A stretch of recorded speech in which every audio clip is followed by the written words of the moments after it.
Thanks for downloading Hot Mic with Houston and Hogan. Today is a continuation of the fascinating conversation we had with Country Music Hall of Fame star Bill Anderson. Let's jump right in. Hot Mic with Houston and Hogan features two radio professionals with over 100 years of broadcasting experience between them. Dave Hogan and Randy Houston are both native Western North Carolinians whose rich voices have been heard in every glade, cove, and holler of Western North Carolina and East Tennessee, primarily on AM radio. And between the two of them, they've worked in just about every radio format. As you can imagine, these guys have tons of stories about the day-to-day of live radio and the interactions they've had with listeners and entertainers while they were immersed in, at the time, one of the most influential and informative mediums available. Those experiences will be featured in this podcast series. Check the subscribe button wherever you get your podcasts with Randy and Dave on Hot Mic with Houston and Hogan. Welcome to Hot Mic with Houston and Hogan. Randy Houston on board with you.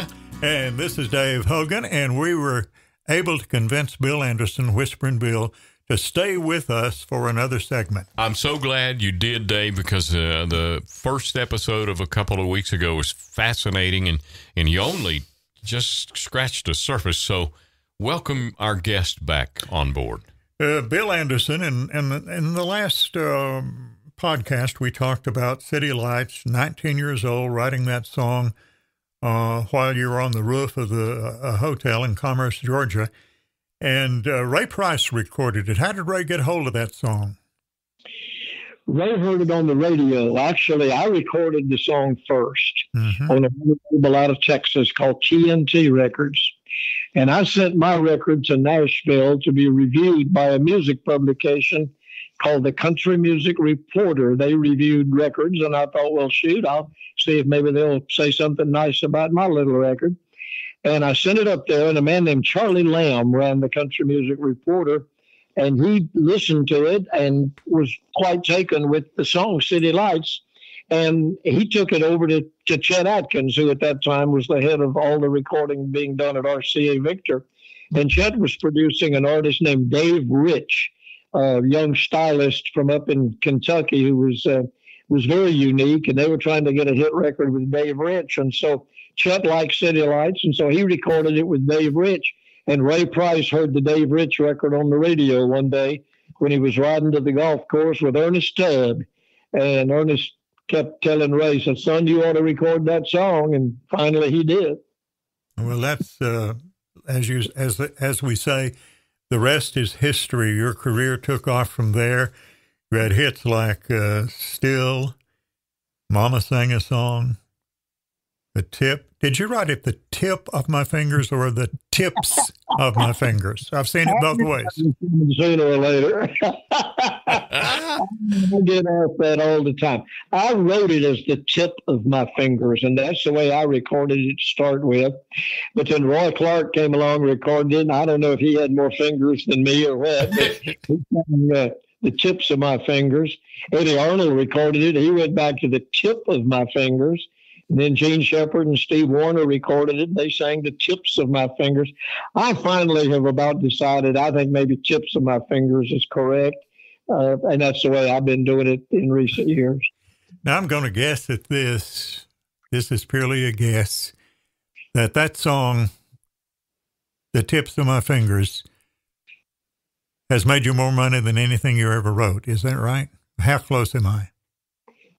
Well, I think when you look at it worldwide, you're probably right. It has probably been the biggest worldwide copyright I've had. And I'll explain that a little bit. The song has not only been a hit in the United States and Canada in the English language. I mean, it's been a chart record and a number one record 5 different times for me and Roy Clark and Eddie Arnold, Gene Shepard and Steve Wariner. And I played a version by Dean Martin one time. Yeah, Dean Martin did it in an album, and a lot of people have done it in albums. And then worldwide, it has been translated into, I don't know how many different languages. I've got copies of it in everything from French and German to Swahili, I think. and so worldwide, and it's been recorded as an instrumental. It's been recorded, you know, it's been used in commercials and various things. So worldwide and over the years, of course, it goes all the way back to 1960. So it's had a pretty long shelf life. And I keep hoping somebody, one of these new artists today, will do it again and take it up the charts again. It's been awful good to me.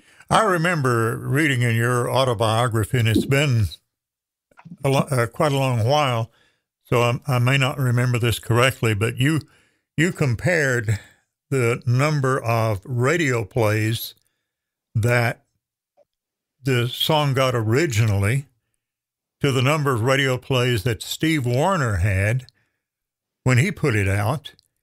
And one of the ways that a songwriter's paid is through royalties from radio stations when they pay their BMI fees. And if you've ever been a DJ, you know you keep those BMI logs occasionally.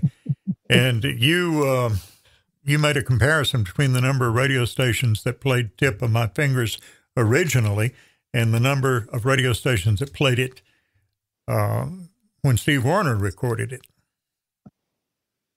Well, when I recorded it in 1960, there were about 80 full-time country music radio stations in America. And by the time Steve got to it, there were over 3,000. Wow. So do the arithmetic. I mean, when there's 80 stations playing it in 1960, and there's 3,500 or so playing it in 1992, doesn't take you long to figure that out. Tom T. Hall had the greatest quote on that back when Alan Jackson recorded one of his songs. Tom T. said that back in the early days, he said if you had a hit song, you might make enough money to buy a new car. And he said he found out after Alan Jackson recorded one of his old songs, he said, nowadays, if they record it, you can buy the whole dealership. How has the internet affected songwriters' royalties and the way you're paid and that sort? Because so many songs can be downloaded and played for free, whereas 20 years ago, I would have bought a CD of Someday It'll All Make Sense. 40 years ago, I would have bought a 45 RPM record, but now you just pull it up and listen to it for free if you want to on the internet. Has that affected the pay that songwriters and artists get these days? Well, it's a double-edged sword, Dave, really, because more and more people are hearing your songs. I mean, instead of thousands of people, there's millions of people hearing your songs today. Unfortunately, when streaming came along, I mean, this was a new thing, and the copyright laws were dated 1909. I mean, we were still being paid under some archaic copyright laws, and a whole lot of litigation and legal squabbling and arguing and fussing back and forth has resulted in some better rates. In the beginning, I mean, this whole thing kind of snuck up on us, and here we have millions of people listening to our music, and we're thinking, wow, we're gonna make a lot of money off of this. You'd see a statement that'd have 1,200,000 plays, and you'd be paid $45. I mean, it was like nothing. And so fortunately, some people have gone to work and they've leveled the playing field a little bit, but it is in no way, I think, and of course I'm prejudiced because I'm a songwriter, I don't think it is quite the level field it needs to be quite yet, but they're moving in that direction, and I guess that's a good start. You, as I said earlier, wrote most of the songs as a solo writer early in the career. The songs that we've mentioned, plus I Love You, Drops, I Get the Fever, the duets with Jan Howard and Mary Lou Turner. And then you had kind of a dry spell as far as your writing is concerned, and that's understandable. But later on, you, in the 90s, I guess, started co-writing with some of the younger artists. Yeah, and that opened up a whole new world for me. I had kind of gotten off track in the 80s, and the music was changing in the early 80s. It was getting a little more pop influenced, and I had some other things I was able to do. I went out to California and started hosting a bunch of game shows and appearing on television soap operas and game shows on the Nashville network when I came back to Tennessee. And I kind of got off in another direction. I was running around the country selling fried chicken for a restaurant chain called Po Folks, which nearly made Po Folks out of me, but that's another story. I really kind of got away from songwriting. And then when Steve Wariner came along and cut tips of my fingers, as we were talking about earlier, I realized, number one, I realized how much I had missed songwriting and the thrill of hearing a song of mine on the radio. And then I looked around and I realized most everybody in those days was co-writing. They were writing, 2 or 3 people would get together and write a song. And I thought, I'm not sure I can do that. Write a song, make an appointment and sit down with somebody and write a song. But I got with this young guy you might have heard of named Vince Gill. Yes. Tell us the hairstylist story. Can you tell us that story? Yeah, Vince and I wrote a couple of songs together after our mutual hairstylist convinced us we needed to get together and write. And so it opened up the world of co-writing to me, and that's mostly what I've done over the past 20 plus years, almost 30 years now. And I enjoy co-writing. I still write by myself. I get certain ideas that I just feel like I just don't want to share with anybody, and I'll write them by myself, like the song we talked about last time called Until the Light Comes On Again. Some of those kinds of songs are very personal, and I don't want to write them with other people. But I really enjoy co-writing. It's a fun process. I've had some pretty good luck writing songs like Whiskey Lullaby with John Randall and Give It Away with Buddy Cannon and Jamie Johnson, and those have both been songs of the year. So it's been a new chapter in my life and in my career, but a very enjoyable one. Who's responsible for, I think, one of the great lines in country music? He put the bottle to his head and pulled the trigger. What a line. Well, yeah, that's what I said the first time I heard it, too. John Randall sang that line to me, and I credited him with having written it. But actually, he said that he had been going through a pretty tough time in his life, and I think he had gone off and kind of crashed at a buddy's house and kind of retired from humanity for a couple of weeks. And when he kind of decided to sober up and come back and join the human race again, he was apologizing to his friend. He said, "Man, I'm sorry for crashing and all the confusion and tumult that I've brought into your life." And the guy who John had been living with and staying with actually said to him, "That's okay, John. I've put the bottle to my head and pulled the trigger a few times myself." Wow. So neither John Randall or I, either one can take credit for coming up with that line. It was John's buddy. And John asked him, I think the way I understand it, he asked him, do you want credit, for that line in the song? And the guy refused to take credit. Another story I remember from your autobiography, which, by the way, is still available. I checked before we came in this morning, and it's still available for purchase on Amazon. Good. A story about the Swift family from up in Pennsylvania, Scott Swift, and I believe it was his mom, who was a big fan of yours. Take it from there and tell us that story. Well, Scott Swift was a stockbroker. He worked for one of the big brokerage firms in Reading, Pennsylvania. And he was a big country music fan, and he was especially a big fan of mine. And whenever we would play up in that area, which was quite often back in those days, he would always come to our shows. He told me stories of helping my band members unload the equipment off the bus and take it into the auditoriums and set it up and stuff. I mean, he was a real fan. Well, Scott, as we all did, grew a little older, and they got married and had his own family. And he had a little 14-year-old daughter, and he came to me and said, I've moved to Nashville, and my little 14-year-old daughter wants to write songs and sing and get in the music business. Can you help her? And I thought, what in the world could I do to help a 14-year-old? I certainly couldn't write a song with her. We wouldn't be coming from the same world at all. And I said, well, Scott, I wish her a lot of luck. I'm doing a little show for some of my fans during a country music fanfare here in a few weeks. If your daughter wants to come out and get up and sing a couple of songs, we'd be glad to have her. So they came out and ate dinner with us, and his little daughter got up with her big guitar and she sang a couple of songs and got some kind of polite applause. My fans didn't quite understand what she was all about, but in later days and months and years, a lot of people have understood what his little 14-year-old daughter was all about, because her name was Taylor Swift, and she has. Well, were you tempted to do for Taylor Swift what you did for Connie Smith?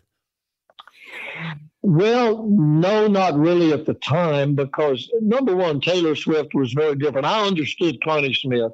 Yeah. I could understand. She was a country singer in the Loretta Lynn, Dolly Parton, Kitty Wells, that traditional country thing that I could understand. And Taylor was doing different kinds of stuff, much more pop oriented, much younger type music. And by this time, I didn't really have the time to devote to trying to help somebody else. I was still trying to, make records and write songs and see what I could do for a guy named Bill Anderson. But in retrospect, Scott Swift said to me, her dad said to me, come over to the house and you and Taylor write some songs. And the biggest mistake I made was not going home again. With that little 14-year-old girl. Bill, before we run out of time, you mentioned your TV work earlier, and you're still seen on TV quite often. Tell us about Country Road TV. Well, I look better on the radio, but I have been on TV a lot over the years. Country Road TV has kind of evolved from what started out as Gabriel Productions, and we started doing a television show back in the 90s called Country's Family Reunion. And they asked me, Larry Black, who was the head of Gabriel, asked me to host this kind of a country music version of what Bill Gaither was doing with the gospel music, with the Bill Gaither homecomings. And we did Country's Family Reunion for 23 years. Started out on the Nashville network, and when that went away, we ended up on the RFD network and took country music into a whole lot of places. It was a fun time in my life. We made a lot of good music, and I told Larry when it was over, I said, we started out making music, we ended up making history, because some of those old shows are pretty valuable now. Well, Bill, am I correct that you're the longest tenured member of the Grand Ole Opry now? Yeah, I'm not the oldest member. I've had 2 or 3 people try to tell me that I'm the oldest, but I'm not. Jesse McReynolds, Bobby Osborne, there are people there that are older than I am. But I have been on the show for consecutive years, longer than anybody. I joined the Opry in June of 1961, so I'm actually working on my my 62nd year, I guess, as an Opry member. Nobody has been there as long as I have, and I don't think that anybody has ever been on the Opry for 62 consecutive years. Bill, this is Randy, and we've got to wrap things up. I have thoroughly enjoyed sitting here listening to you two guys, and we just want to thank you so much for taking time out of your busy schedule. We know you still got things going on, and we're lucky to be included in your schedule, and we're going to be talking to a lot of our listeners on Hot Mic with Houston and Hogan with Bill Anderson. Thank you so much, Bill, and keep in touch. Well, I appreciate it, Randy. Thank you. You've been too quiet. You got a great voice. You should have spoken up more. Hey, as soon as we get off the air, he'll talk. Randy will jump me because I hogged the microphone. Not at all. Thank you, both. Thank you very much. I enjoyed this. Thank you all very much for listening. Thank you, Bill. Guys, thank you very much. Be sure to click the subscribe button for another episode of Hot Mic with Randy Houston and Dave Hogan.